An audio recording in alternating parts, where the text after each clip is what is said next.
Good evening, everybody. Welcome to the Renew Show. I guess we should say welcome back to the show since we were off for the summer. First show of the fourth season, and we're all just excited to be here. Before I get started, I do want to just announce, because I know I'll forget this later on, but if you guys know Sarah Harrison Robinson, she just had her baby today, Oz Morgan Robinson. He's 7 pounds 3 ounces and 20 inches, right? Is it inches or centimeters? However they measure the length of a baby, he's 20 of those. So, yeah, so she's doing fine, and baby Oz is doing fine, and he has hair, so that's a good thing. So, yeah, just wanted to put that out there, congratulate her. You guys know that she's been through a lot trying to have a baby, and that was one of her biggest motivations for trying to lose weight in the first place. So, yeah, congratulations, Sarah. All right, so we're going to start this show. We're going to do a question and answer with all of the hosts. And, I thought it would be a good way for you guys to get to know us because, just different times, people joining in the audience, things like that. So you may not have heard our different stories, so now you get a chance to ask us anything you want. Remember what we said last time, that the ladies get the harder questions because they're more able to handle it. Just let me read the questions to them. Don't even ask me anything, really. It's all about them. So actually, I'm going to let them introduce themselves, and we're actually going to start with the person farthest west and then move our way east. So that will be Sarah. Oh, I had the map in my head. I'm like, oh, sweet. Well, hi. I am Sarah. My channel is Smiling Lose Fat Team, and I was on here a couple of times last year, and I'm just really excited to be back, and it's going to be a really good time. So, yeah. Next. Who is Okay. that? Brooke? Hi, my name is Brooke, and my channel name is Crazy Running Mom. I've been on Renew, I don't know, on and off since it started, so I'm really excited to be here. Woohoo!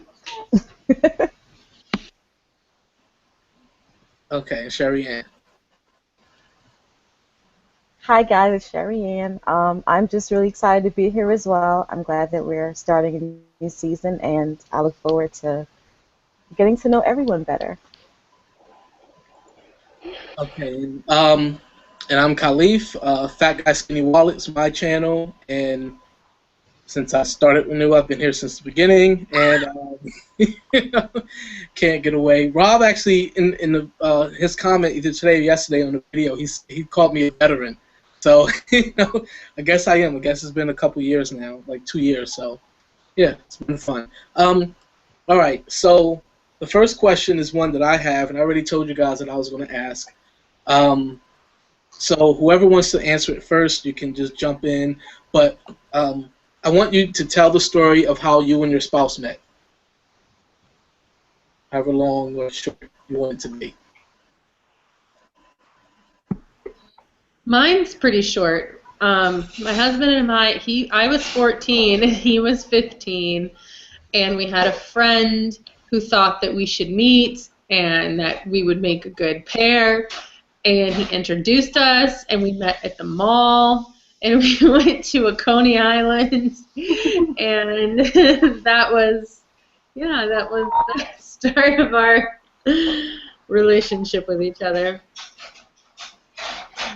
I think it's so cool that you've been together that long. Yeah, it's been a long time. But in a good way. For a good time, right? Yes, of course, of course.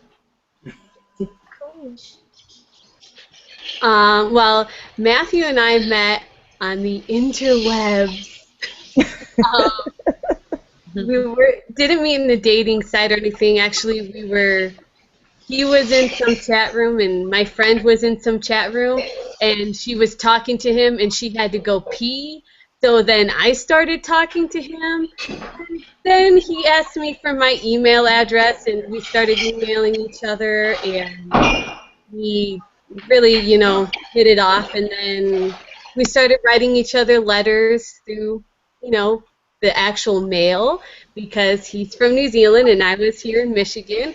And we did that for about a year and a half, close to 2 years.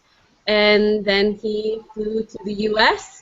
and has only been back home to visit. So that's it. Such a great story. That's the short version. So, Khalif, are you going to tell the story since you tell the short version, or what? No, because it's only one sentence if I tell it. So if you guys don't know, Sherry and I are married. For anyone who doesn't know out there, so only one of us has to tell the story. But I think, Sherry Ann, I think you should tell it because you add more color to it. Yeah, go Sherry Ann. Okay, here's the story. So, I mean, pretty much we met through a mutual friend as well. It was someone that I called my little brother, and he happened to be best friends with Khalif. Let me just add this in because I just still think it's hilarious, right? So when I heard about this Khalif guy, I thought he was some thug, and I just didn't like him. You know, he's telling me about his best friend driving him around to these places I didn't want him to go. Like, it was all this stuff, and yeah. So when I heard this Khalif guy, I was not pleased. So, unbeknownst to me, I used to be a youth leader and I taught dance. So I didn't know this, but Khalif came to one of our youth conferences we put together, and we were doing like a hip hop dance. It was like, you know, high energy. So to get my girls excited, I was in the back on a chair dancing to them so they would get more hyped up. So that's the first time he saw me. He said I was the crazy girl dancing on the chair. But anyway, so eventually after that, you know, we were all musicians, this friend Khalif and I, and Khalif and this friend ended up playing for a group that I used to be a part of, and I went to a rehearsal and we officially met there. And at first I ignored him for a while because I thought he liked me, but he didn't. And when I got past that, like, we were friends. We actually became best friends after a while for about the next year, and then we started dating. So that's it. Aww. Do you still think he's a thug? Honestly, like, that was the thing that was crazy, which is the first time I met him, I'm like, this is Khalif? Like, he was just not at all. I expected some guy in a do-rag and some baggy clothes or something. I just had this whole picture in my head, and he's very much not that person. It was just totally not what I expected at all. I don't know where you got that from. I really don't know. It's just the picture I had in my mind. I have no idea. It might be his fault because he used to call me that. He called you a thug? Yeah, he used to say that all the time. Well, you're just some thug from North. That's what people always say. Yeah, you blame it because of where I'm from. All right, so I want to get to a question that we had on the other video that Zen left for us, and she already warned us that she has more. So it's kind of a 2 or 3 part question. So she says, how do you feel your journey is a reflection of your authentic self? Are you true to yourself? Why or why not? And then she asks, why do you think it's so hard for some of us to put ourselves first? All right, so I'll take that first, I guess, since I didn't answer the spouse question. I do think my journey is a reflection of who I am in other areas as well. I mean, like, when I actually make videos or write blog posts or all the things I do, it's just who I am. You know, I don't have any type of character that I want to put out, that I want to say. I want people to think I'm like this. I just talk, you know, to everybody. And the struggles that I have in terms of you know, weight loss are struggles that I have in other areas of my life. So I think it is just an extension of who I am. You know, I think it reflects myself very well. If you see me on these videos and you see what I struggle with, and then you wonder about me starting a small business, I probably have the same struggles that I do, you know, when it comes to weight loss, just in a different venue. So I think it does. I think I am true to myself, and that I don't compromise or anything. But I try to leave room to learn and grow. The second question is, why do you think it's so hard for some of us to put ourselves first?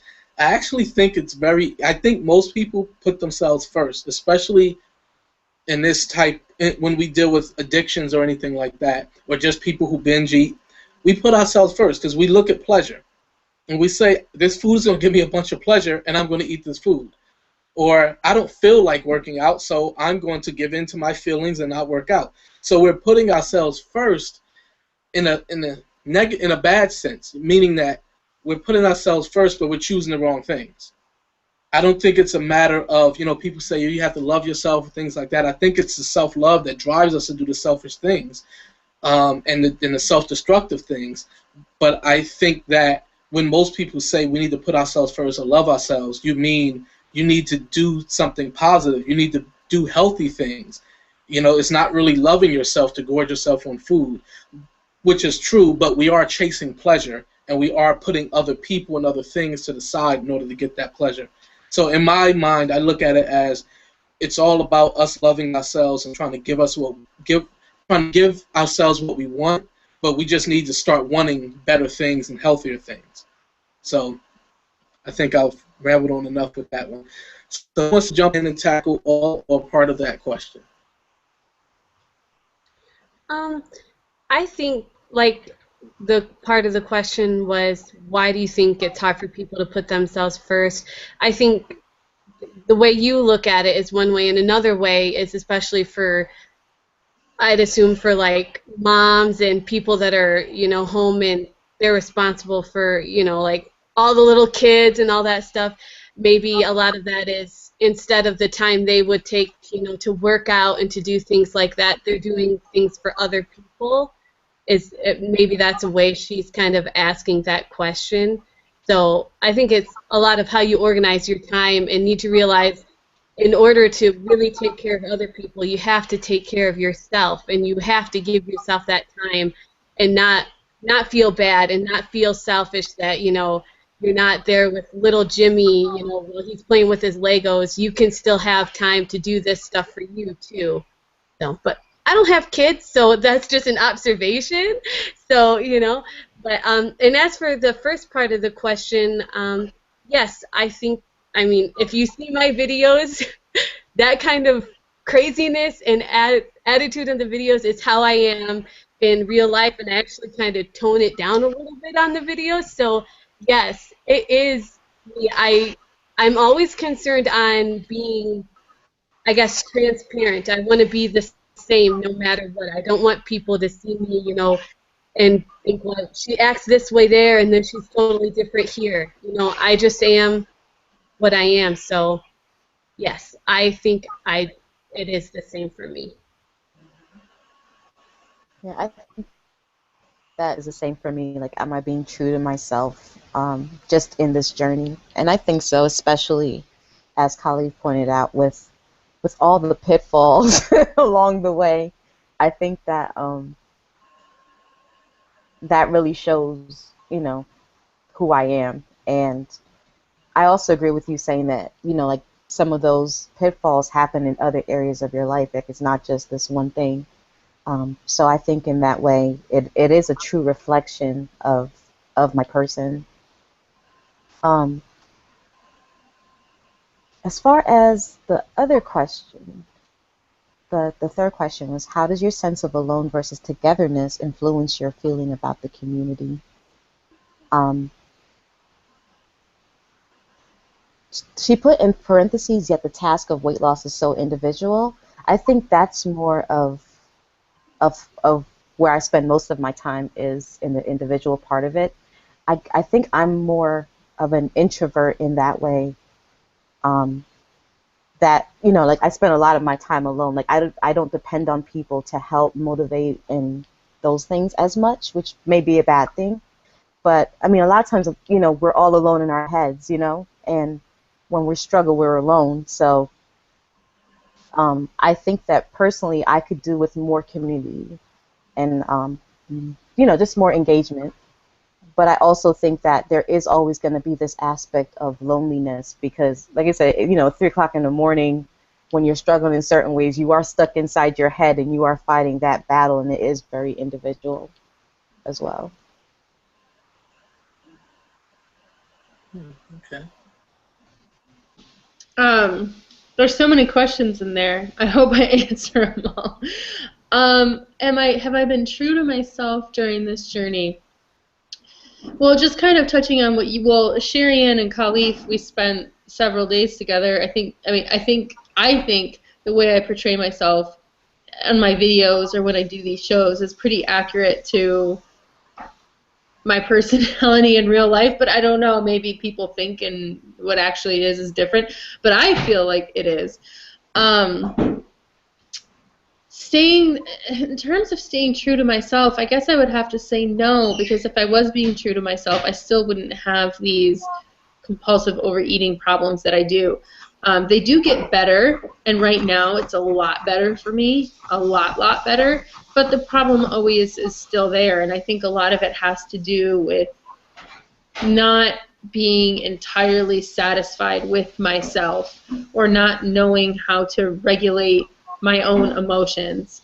And so I think that when I do that, I'm not being true to myself, because I'm not giving myself the opportunity to be in the situation that's making me uncomfortable. I'd rather it go away and disappear until next time. So I think that's being very, very untrue to myself. And what was the question about being alone in the last part that Sherry Ann was talking about? What was that question? I don't have the thing in front of me. Yeah, I had just a truncated version of it, but I can read it. Okay. It says, how does your sense of alone versus togetherness influence your feeling about the community? Yet the task of weight loss is so individual. You know, I think when I first started making my videos on YouTube, and I first started talking about weight loss, I really needed a lot more give and take. I think weigh-in videos are a really good example of that. Like, you really need somebody to keep you in check and to keep you accountable. And then over time, like, I don't really need weigh-in videos anymore. I don't have a desire to do them anymore. The videos I make more now, I think, are trying to show my life and help to get information to people that they can do really extraordinary things if they just give themselves, if they're consistent and if their expectations are reasonable, you can do amazing things. And I think that has brought me much more fulfillment than what the things I was doing before. Not that there's anything wrong with that, but I think having been on YouTube for like 2.5 years now, I've just sort of outgrown those things, and I enjoy giving back to the community more. That makes me feel more a part of the community. But yeah, I mean, going through the reasons of why you eat, the reasons of why you compulsively overeat, for a lot of us, that's a problem. That's a very individual journey, and I think people can give you suggestions or things to think about. Like Just a Photo Girl, the way she does her videos, she always gives me something to think about. But in the end, I need to go through and work through the process of it. So. That's a good answer. And sorry, Zen. And so, Sarah, what you thought, how you interpreted her question about us putting ourselves first, that's definitely right, because was the rest of the sentence that I didn't get to read at first. So she definitely meant as far as having to work with other people or you know, kind of serve other people in some way, like as a mother or wife, husband, things like that. So, okay, so we have another question that just kind of piggybacks on what Brooke was just talking about, and it comes from Rob Reno. He says, if you had to rate your current addiction to food on a scale of 1 to 10, where would you say the addiction is today?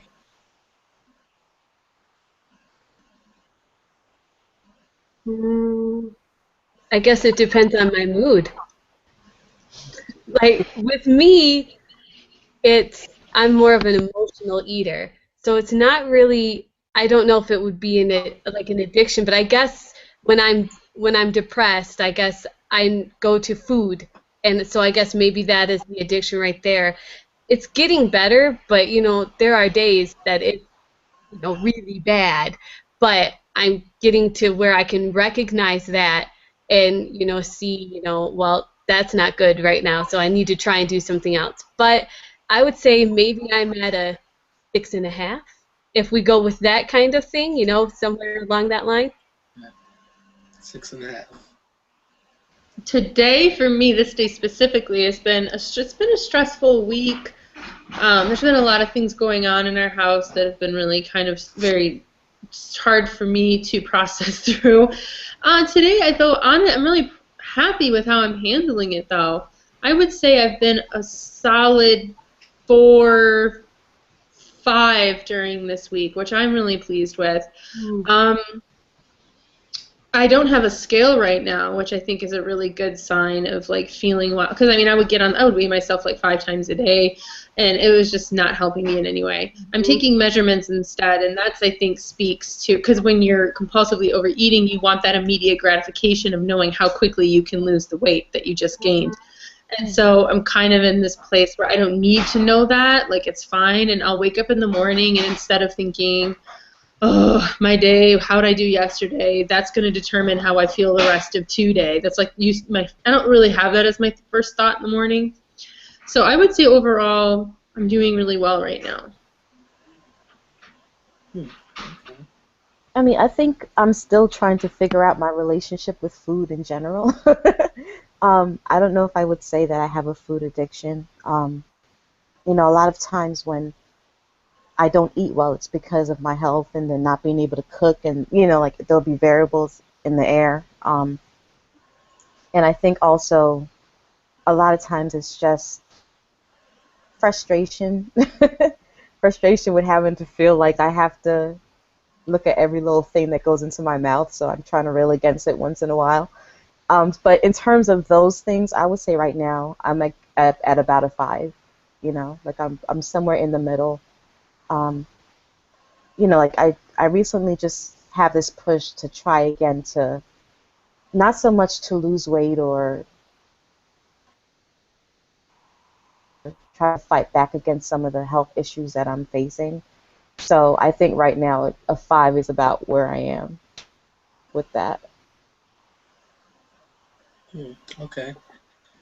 I would probably say, me saying today, about a 7.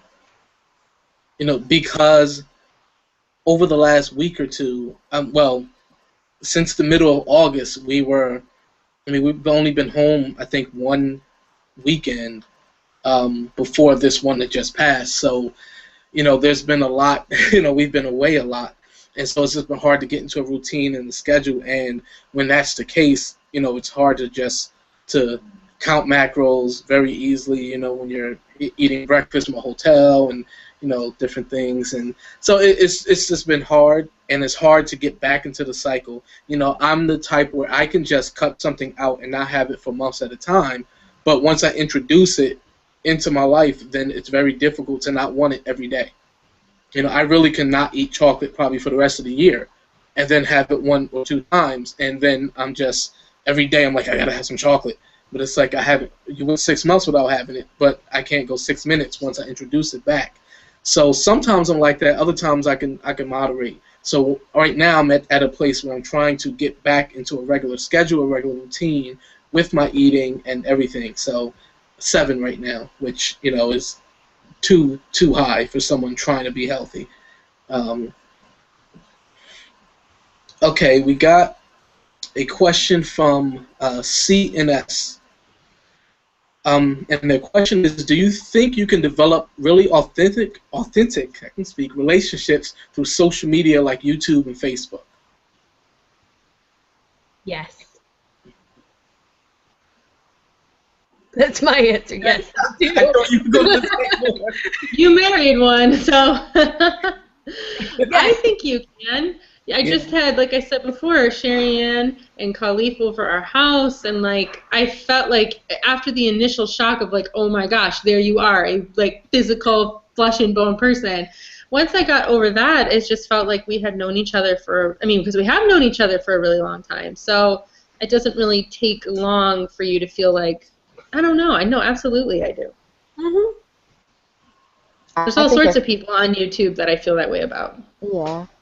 I can admit at first I was skeptical, not even so much for myself because I wasn't on here really, but Khalif was at first, and I definitely think I was more cynical. I was a little harder, you know. But that has totally changed. I've totally recanted my stance on that. As Brooke said, you know, being able to spend time with her, um, and honestly, especially Sarah, you know, Sarah and I have just developed this very unexpected and wonderful friendship over the last few months, and it's, you know, it's just been awesome. It's been a blessing, and yeah, like I definitely am a believer now. Yeah.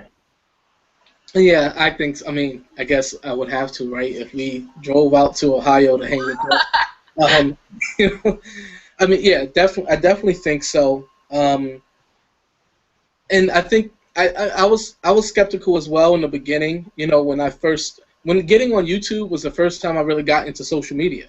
I wasn't big into Facebook or Twitter or any of that. If I had those things, it was for my business. It was for the brand. It was for K&S Financial, and that was it. And even Fat Guy Skinny Wallet, I treated that like a brand at first and not really an extension of myself. So I was skeptical. And then, you know, it just hit me that even if we know someone in person, you spend most of your time communicating with them electronically. Yeah. Unless there's someone that you go to school with or you work with and see them every day, most of your communications with your close friends are text messages or phone calls, emails, or posting on social media. So it's almost the same thing. Once you establish any type of connection, you usually keep it up through electronic means. So it's not always face to face. So I definitely believe in it now. I think you can really develop really strong, meaningful relationships through social media. And we're going to try to forgive Pete because he said that he almost forgot that the show was on tonight. Yeah, that's it's a little rough. I'm trying to fight back the tears here. But yeah, I don't know. Rob said that, well, he said, "Thank you for your honesty, everyone. I am living with a terrible food addiction, and sometimes it gets the best of me. One day I can be a 2 and the next a 10. And, you know, I think, you know, we all know where he is, and you know, I mean, he shared on this show and on his channel and on his show as well about his struggles, and you know, I think a lot of us have that in common. There was another question that came in that Google doesn't want to show me right now. Well, I have a question if I can ask Yes, it. please. All right, so my question is, you know, in weight loss and just it takes up a lot of time, whether, you know, preparing and considering food, working out, just all this stuff. So my question is, if you weren't using the amount of time that you are or have been, like if you could measure, look back and measure all that time on your weight loss or your health, like what do you think you would have done or would do with that time now? Do you want an honest answer or what Yeah. I'd like to do? Honestly, I'd probably be watching more Netflix. Like, this is just honesty. But I'd like to think I'd be using more time, you know, with my music and trying to better myself with that.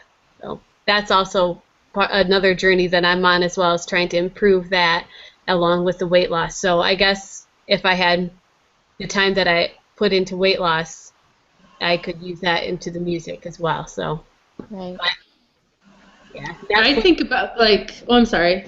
No, you're good.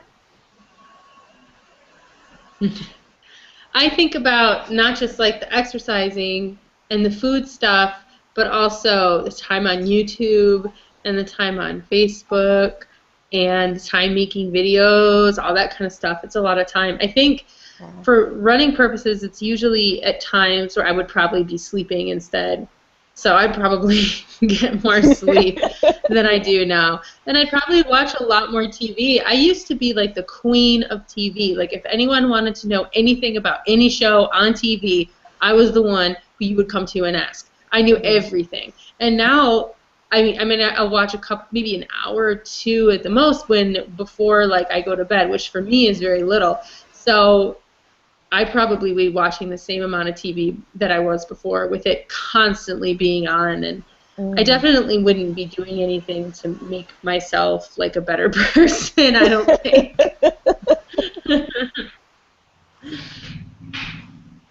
For me, I think I would probably. So I guess in that exercise is one of the things we're removing too. In your question? Yeah. Okay. All right. Because at first I was going to say working on powerlifting and mobility, but okay, I have to remove that. I would probably just spend more time studying the Bible, studying theology, and working on the side business, working on, developing courses and presentations and things about personal finance. So that's what I'll be doing. Yeah. What about you? I think for me, I think I'm with Sarah and Brooke on both those things, where, like, my best intention would be to work, especially on musical goals, just, something that we share, and also on the things for our side business as well. But I'm sure that some of the time will just get wasted watching hours of Murder, She Wrote over and over again. I love you, JB Fletcher. I would just say that in public. I will. I'm not ashamed. I think I speak for Matthew Smelly as well. Their Murder, She Wrote thing has no reflection on their husbands. That's all them, and we love them in spite of that. Oh, you guys just don't know what's good for you yet. Mm-hmm. Well, one thing I would say about that is I think that should provide a great motivation for us. Even if you say it's going to be more Sleeper or Netflix, but just freeing up that time. If we got to our goals or got to a point where we can just start maintaining, we can start doing those things, and we can spend that time on things that are going to matter more and things that we'll enjoy more. So, maybe at times where we want to just dive into food or sit and be lazy, we need to think about all the time we could free up later on by not having to do it then. Mm-hmm. Like the one thing that I've thought about a lot lately, if you guys don't, you should follow Fat Guy Skinny Wallet on Facebook. But one of the memes that I had put up last month said that discipline is doing what you want to do most, not what you want to do now. And that has stuck with me, so much since then, just thinking about, what are the things that I want most, and for me, like, food is just not on the list of things I want most. It might be, like, I may want a cheeseburger now or whatever it is now, but in terms of most, it is those kind of goals, it's those long-term goals. And I want to work towards those. I like that. That's a good one. Yeah, it's definitely stuck with me. Oh my gosh. I think I quote it a lot. I was telling Sarah I'm going to make something and put it on the wall, just to keep in front of me, because it's so important to think about that. Like, what do I really want most right now? I need to put it on my fridge.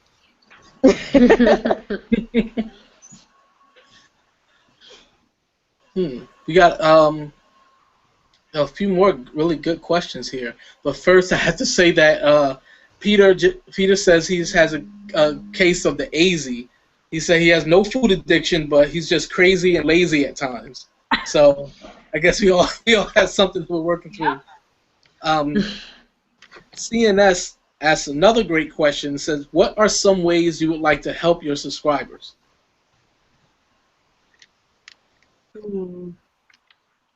For me, I think the biggest thing that has really brought me such incredible joy is having free running groups on Facebook. And I can't tell you how satisfying it is to hear people say, oh, I was running too fast. This is what running should feel like. Oh, I like running now. I thought I hated it. I like it now. It's, I don't know. I really, really, really like doing that. So definitely going to keep running those groups. Okay. That's really cool. I love that you're doing that. I think that's awesome. It's so fun. It's so fun. Well, since I don't really have subscribers, but if I did, like just one of my favorite things is achieving goals. Any kind of goals. Like I say, usually for me, is something involving music or something creative. But that's something I would want to document and share and encourage other people in is, whatever goal, no matter how small or big, just, do a little bit day by day and we can get there, we can get there together. So I think that's where what I would love. I think one of the things I'd really like to help our subscribers with is like just showing them that you can be successful on your weight loss journey without needing a gym membership. There are things that you can do at home, because not everybody can have one. So I like to show them, that this can be done with just stuff you have at home, and you don't have to have all this equipment. You can do this with just you. So that's something I hope to portray to people. I think for me, it's probably helping people be able to research and cut through myths. Like, I think a lot of times we get intimidated by things. Someone says, "Hey, carbs are bad. Carbs are evil," and then everybody just starts believing, "Oh, carbs are so bad," and helping people really research that. Are carbs really bad? What are their purpose in the body? How does the body deal with them? And you don't have to be a scholar. You don't have to have a PhD in nutrition in order to figure these things out. Just basic things we can do to be more educated, on and we will be able to make better choices. I guess that's what I do want to do with finance as well. I just like to take things that seem complex and break them down and make them seem simple to people. Break them into parts so that we can all consume those little parts and then understand the big concept. So I think that's what I really want to do. And first I need to be disciplined enough so that I look like that I know what I'm talking about. Because even if I know what I'm talking about, if I look like this, people are going to say, why am I going to listen to this fat guy? And he, why doesn't he apply it and just get in great shape then if he knows so much? So honestly, that's probably one of the biggest reasons why I don't make videos like that. The ones that are kind of informative videos or breaking down a couple of studies that were done is because I don't feel like I should be making those because of the way that I look. And if people would just say he doesn't practice what he preaches, I'm not even going to listen to him. One of my favorite channels is I don't know what else, Juggernaut Fitness now. And everybody, when he does videos, this man knows so much. His name is Jason Blaha. He knows so much about exercise science, but he has more than 5% body fat, so he doesn't look like a world-class bodybuilder. And people say, why would I listen to him? He doesn't even look like he lifts. He's all fat and out of shape. Why would I listen to him? He's not fat or out of shape. But they say that, and they dismiss the things that he says, even though he knows more than most people about these topics. So I don't want to fall into that category, and I don't have his level of knowledge to overcome that, I think. So ultimately, that's what I want to do. Long answer. Okay. See, Rob likes to ask these questions. It just he said, if you had an opportunity to be on either Biggest Loser or Extreme Makeover Weight Loss Edition as a team and could take one person with you from the YouTube community who is not a sibling or spouse, who would you take and which show would you go on? Rob, it's so hard. I always say the Extreme Home Makeover because it's much more personalized. The Biggest Loser is you do kind of their style of fitness, which I'm really not into. I'm really not into gyms and stuff like that. And I feel like Chris Paul is more like tries to build on what your strengths are. In terms of who I would take, I think of people who really should go for their health. And then I think of people who, if they were there, wouldn't, like, I don't know, like, they're not people who want, like, to have advice. I don't know how else to say it.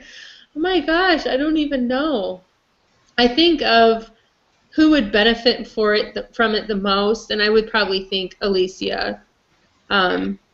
Miss Beautiful Alicia. I think that she would benefit the most from it, and I think she would go with me.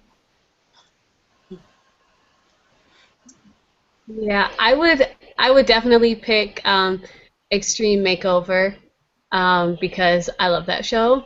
And I agree with you, Brooke. It's much more personable, and Heidi and Chris really try and work on the people's strengths and not just help them to lose weight, but to build them up as a person and to, reach their goals, non-weight loss goals as well. And I was also thinking about Beautiful Alicia. So other than that, it's really hard to just pick just one person. Two, I would think about maybe Tommy Brisbane.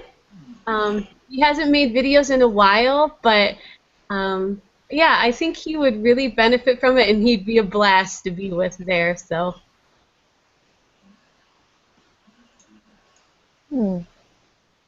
Well, let me first of all say that I've never seen that Extreme Makeover. I know one. you have. So I've only seen Biggest Loser, but based on what you're saying, I think I would probably choose that option. But yeah, picking someone to take is hard because I think for me it would depend on the role. Like, would I want someone that would help push me like crazy, or someone more to go on the journey with and that maybe I could encourage because I love encouraging people too. So yeah, it's hard. A couple people come to mind. So all right, I would say I would take Susan West with me. Oh yes. I think I would definitely take her. She's so encouraging. I know That's a that good one. we would encourage each other, and I just think that probably be just an awesome experience for both of us, and I would take her. Yeah.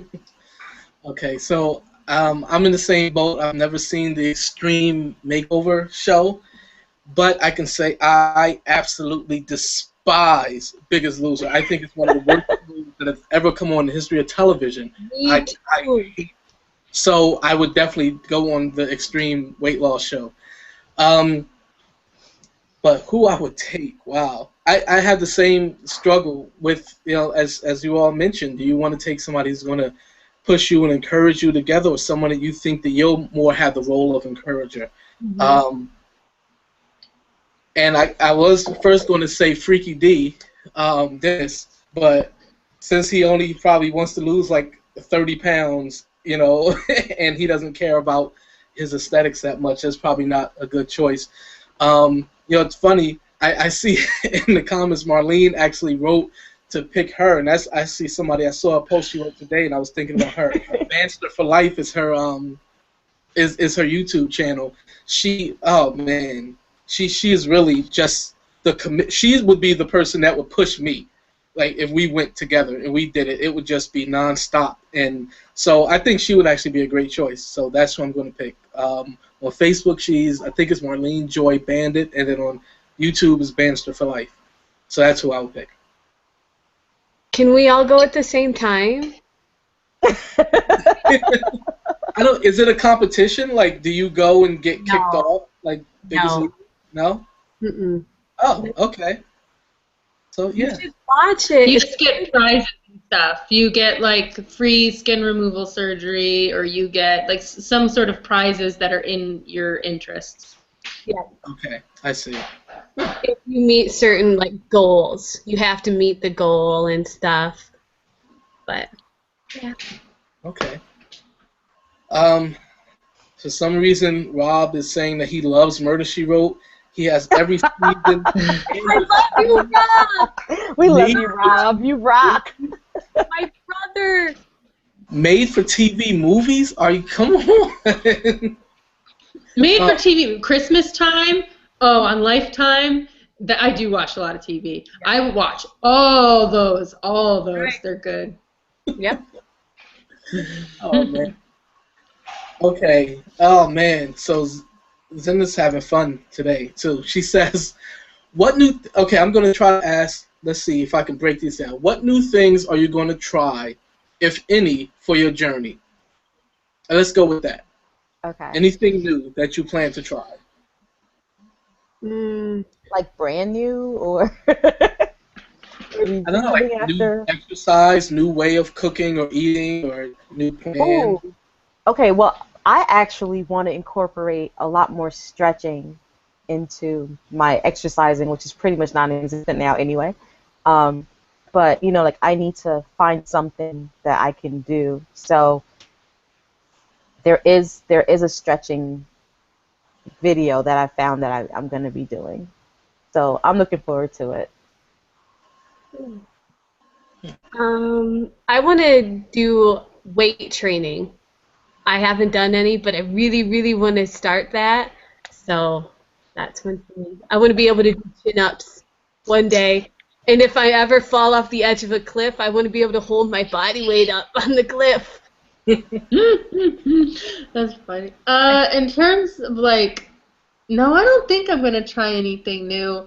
I guess for like it's the mental stuff. Like I know what I have to do. I think I'm just gonna try and be a lot more laid back about my eating. Like I tend to start tracking and getting really upset, whipping myself up into a frenzy. It's almost like the feeling you have before you take a really important test, that really anxious, nervous feeling, and then you screw the test up because you're all. That's how I feel like when I think about food all the time. Yeah. So I'm just trying to like not think about it and not worry about it. And if I really, I'm hungry, I'm hungry. If I'm not, I'm not. I'm really just trying to focus on that right now. So. I guess it's my turn. Yeah, I don't think so. I mean, my back is starting to heal up, so as far as working out, I'm just going to keep that. I'm going to be doing powerlifting. If I can fix what's going on with my shin and get some new shoes, I'll be back at running. So I don't think I want to do anything new. Eating wise, I won't be doing anything new. Still following the If It Fits Your Macros protocol, tracking. Even though my Fitness Pal annoyed me because I logged in over the weekend and they said I didn't, and they restarted my streak back to 1. Let it go, Khalif. Let it go. I was a little upset about that. It'll be all right. I would be too. Yeah, you've done that to me once before too. So I do. I think you can write them an email. I think I've heard people complain about that. Really? You know what? I should do that. I should be the person that emails them. You should, because you're really upset about it. That's right. So, but doing anything new, I don't think I plan anything new right now. I had trouble getting the basics down and sticking with them, so nothing new yet. All right, the next part of the question, I'm waiting for Google, is what is the one thing you would have fixed with cosmetic surgery if you could have just one thing done, if anything was for free? So you get one free cosmetic surgery. I'm assuming this is maybe after you hit goal and, everything settles, one thing. I've talked about this before. I've had cosmetic surgery, and it's not worth it. It's just I won't go into it. Just no. But I would get like a little microderma on my face. I can't talk, or little surface area kind of situation. But anything that involves cutting me or putting me under, no, no. Yeah. Well, if it's after I've lost all of my weight and if I have loose skin, I would want to get skin removal surgery. But if I didn't have that, then I would get a boob job. Not lying. So, hey, there it is. Well, see, the thing is, my answer is not weight loss related at all. Like, I was just complaining to Khalif about this. I have more fat, like a bigger fold in one eyelid more than the other, and I can tell, and it drives me crazy. And it's funny. I just said to him, I'm like, if I had money, I would just get it fixed. Because it annoys me. My mom's getting that done, where you take that, like the extra skin, and like your eyes look more open. That seems like almost not cosmetic, but like I think it's a little. That seems different to me. Kind of like health related, because like if it does hang down, your eye can't open all the way. Like, period. Yeah, But black It's not that serious, but no, yours is it. well, yeah, I mean, for me. But it's definitely like, I notice it and it drives me crazy. So that's probably what I would do, especially if it was free. You're adorable. And for me, no. I mean, I'm scared of any surgery that isn't 100% necessary, so I probably wouldn't. And the whole loose skin thing, I think I would just, I think I would, if it was that important to me, I would diet down enough to where my body fat was so low that all the subcutaneous fat started to get burned up, and I wouldn't have the problem. Because my weight loss would probably be 120 to 140 pounds when it's done. It's not going to be 300 pounds or something like that, where you're going to have actual skin that's hanging and not just the fat that's under the skin. So I'm not in that position, so I wouldn't do that. And any of the other cosmetic stuff, I just wouldn't do. Unless maybe there was a surgery to make me taller. That's maybe the only thing. No, I don't think they do have that. They do. They can do that. I It involves breaking your legs. Oh, no. I wouldn't want to do that. That was too long a recovery. Yeah. Okay, so she has another question. See, I told you it's a lot. If you say you are in maintenance, what does that mean to you? What is your goal? What is your goal? A number or a state of mind or health? So, yeah. So I think that's kind of like two questions. Or like, what does it mean to you to be in maintenance? To say that you've hit your goal? What would that look like?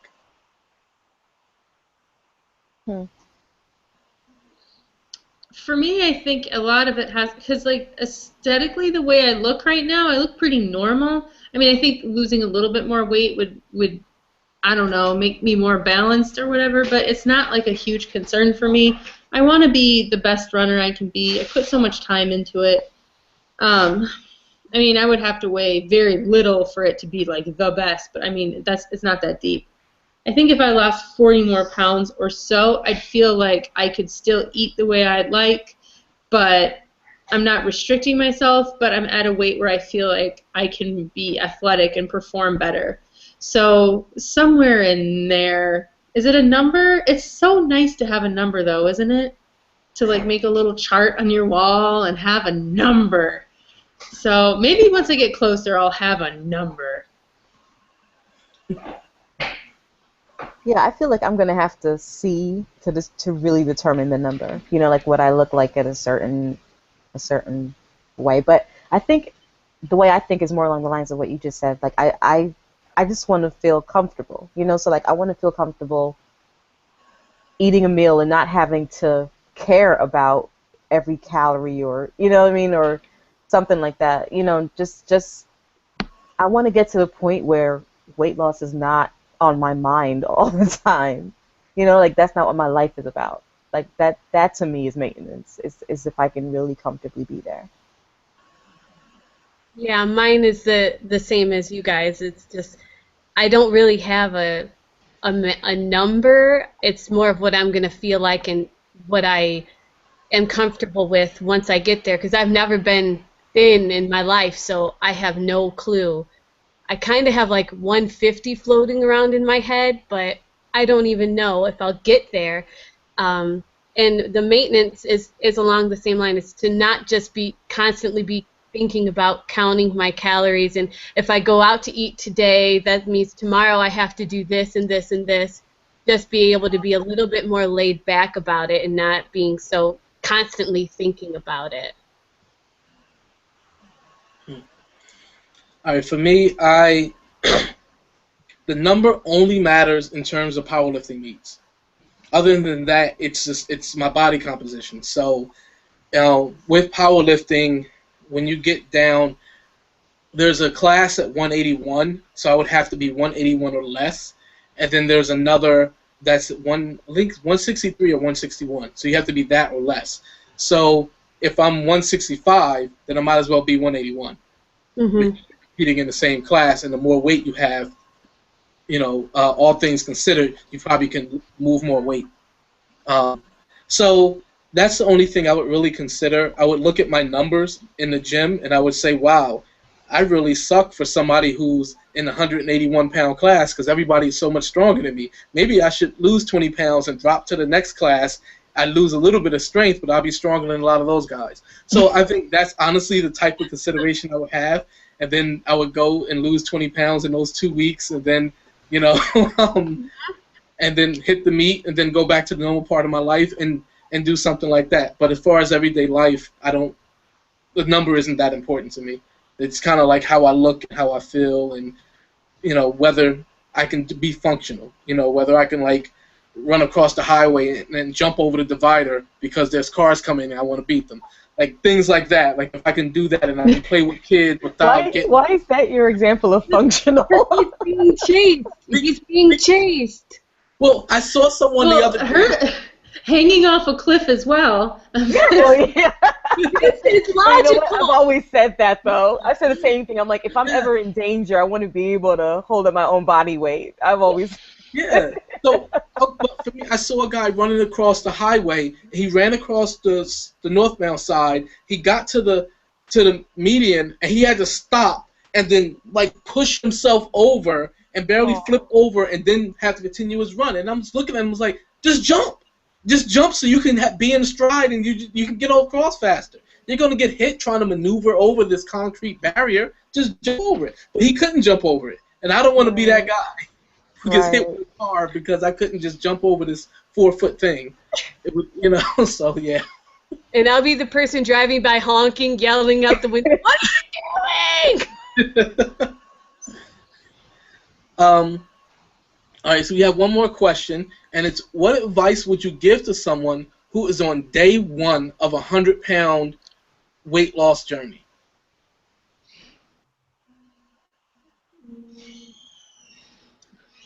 I mean, I guess one of the things I would say is be patient with yourself. Like, don't judge yourself or consider yourself a failure for every pitfall, because they're going to come, Just, don't beat yourself up and take it as it comes and keep on moving in the same direction. Be patient with yourself. It's very, kind of along with that, don't feel like you have to do everything all at once right when you start. You don't have to be at the gym for 2 hours. You don't have to be eating perfectly. You don't have to have a perfect eating plan and have all of these things. It's okay to just focus on one of those things and not, like you said, not get yourself all whipped into a frenzy. Be gentle with yourself. I would say to pay attention to you, and your journey is going to be different than everyone else's. Don't compare how quickly everybody else is losing weight to how quickly you are or you aren't. Focus on you, and it's going to work. Just don't give up. Just keep going. And like they said, when you have those pitfalls and when you mess up, just get right back up and keep going again. Weight loss is wibbly wobbly. It's not linear. It's just going to happen. So just keep going. Wibbly wobbly. That's right. It is. Wibbly wobbly. That's a technical term, right? Yes. Yeah, I would just say, first I would say everything that everyone has said so far, and and I would just add, just be consistent, and don't if it has some silly commercial with it, most likely you shouldn't be doing it. Most likely, I mean, not everything would have a commercial, but you know what I'm saying. Mm-hmm. If it promises the world, it's not going to deliver, and don't tie your success into a product, into a goal. And even if you have weight loss surgery, don't tie your success to the surgery, because it's you putting in the hard work. You're the one who will have to work out. You're the ones who are going to have to change your eating. You're going to have to cook better. You're the one who's going to have to do these things. So don't focus so much on a plan. Don't just do healthier things every day and be consistent with those healthier things. And as you learn, as you hear things, you'll try things, and it doesn't work, put it aside. Oh, this part works, keep this, and you'll learn. But just be consistent with healthy habits, and don't commit yourself to something outside of yourself, because it's ultimately you and your heart that's going to make the difference. So, yeah, that's what I would say. And we are actually out of time. It always seems to go by fast. Yeah, because I had another question, but oh Oh, you wow. did? Is it a quick question? It is a quick question. Because we have like 40 seconds, actually. So, okay, you can Well, ask it. okay, just real fast. So, I mean, my thing is I love to laugh. Like, laughing is one of my favorite things on earth. So I wanted to know from you guys just one thing that makes you laugh. Like, whenever it happens, you have to laugh. Harry makes me laugh. My kids make me laugh. I like laugh a lot. Yes. I think a lot of things are funny. Your kids are awesome. Thank you. Yeah, Matthew makes me laugh. Like, yeah, he's hilarious to me. He tells the corniest jokes, and I laugh hysterically Every single time, right? every time. They're hilarious to me. The same thing for me. Like, Khalif makes me laugh, but Khalif can impersonate anyone. Like, he's really good, and I laugh every single time. Oh my gosh. Like, because he can just do it so well. He goes right into character when he's talking about them, and he sounds just like them. I'm just, oh my gosh, it's the We're gonna greatest have to see thing. this happening eventually. Yeah, so next show, can you do an Right. imitation of all of us? He can't do it to the spot. Like, he can't say, I'm going to do this right now and do it. But, like, if he's talking to about something or someone, he'll just go into becoming the person. It's really funny. Yeah, I I don't don't know how think he does. if I say I'm going to act like this person now, it would be horrible. But it's just when I'm talking about them, I don't know. I just have to become them, and so I can get their mannerisms down and everything. That's the only way I can do it. But I think just what makes me laugh the most, I mean, just with my wife hanging out and we just interacting with Sherry Ann, just talking about things, about people, memories, and then also watching kids.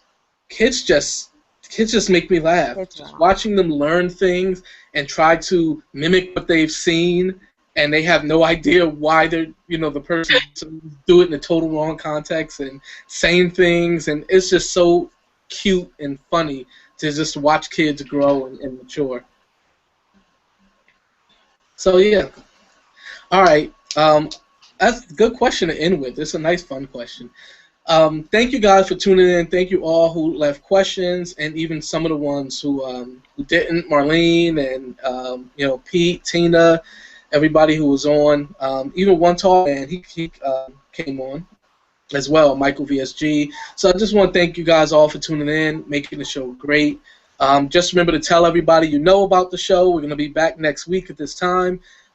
During the week, I'll be putting up some of the videos, some of the interviews I did in Atlantic City, and also telling you guys what to expect next week and how you can participate, and also things going on the website. So thank you for watching, and we hope you have a wonderful night and a wonderful week. Bye, everybody. Bye. Good night.